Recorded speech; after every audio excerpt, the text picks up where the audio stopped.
I knew I'd forget this, so I'm going ahead and record it for myself. There's a huge revelation I just come across, and it's about the relationship between man and the devil and God. And there is a relationship between the three. And there's a relationship between God and man. There's a relationship between God and the devil. There's a relationship between the devil and God, the devil and man and devil, man and God. It is a perfect relationship. It's not at all unbalanced. And that's where I think that we mess up, is because there's some misinterpretations that people have done that I think fuck it up. And what it is, it says in the Bible, be ye a seeker.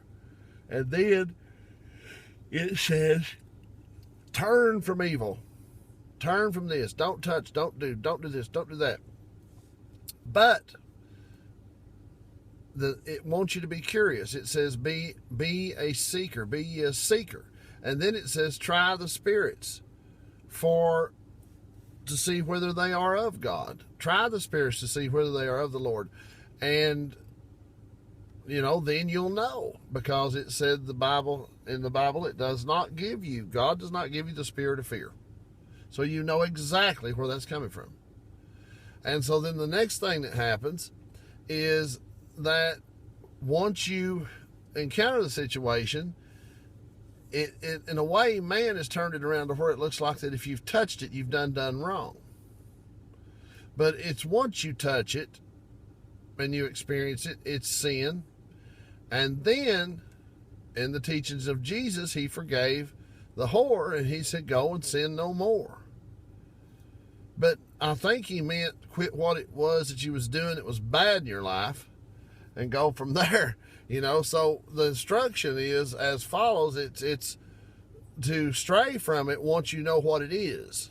But be ye seekers and try the spirits. So there has to be harmony, I think.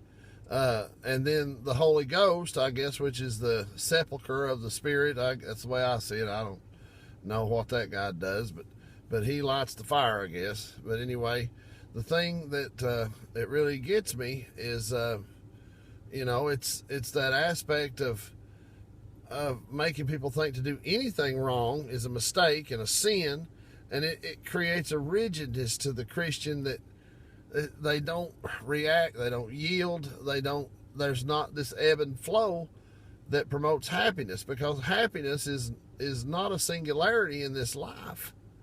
It's not. And I think that's a big misinterpretation. Happiness is a balance of things. It's not a singularity. It's not a state. It is a state. It's a culmination. It's an apex of balance, if you want to know the truth. And I'm sorry, to rattle anybody's cage, but that's a huge thing. When God and the devil met on the book of Job, and he says, don't kill him. Whatever you do, don't kill him. And then there was reward in that for Job, because he didn't denounce God. But then at the same time, the devil was never allowed to kill him. So you see, if the devil is not the one that kills you, he can shorten your days. He can, he can cause you some trouble that would lead to your death.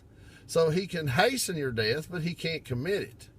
And that's another misconception, because God said, you can't kill him. Well, God never let the devil kill anybody. It's the person, because once they realize that what they're doing is wrong and destructive, if they keep doing it, it can hasten their death. So, that ironclad view of things, it has another side and it plays out. And a lot of times people don't realize that you turn too quick when you see a curve, because maybe you were just doing the right speed. What do you think about that shit?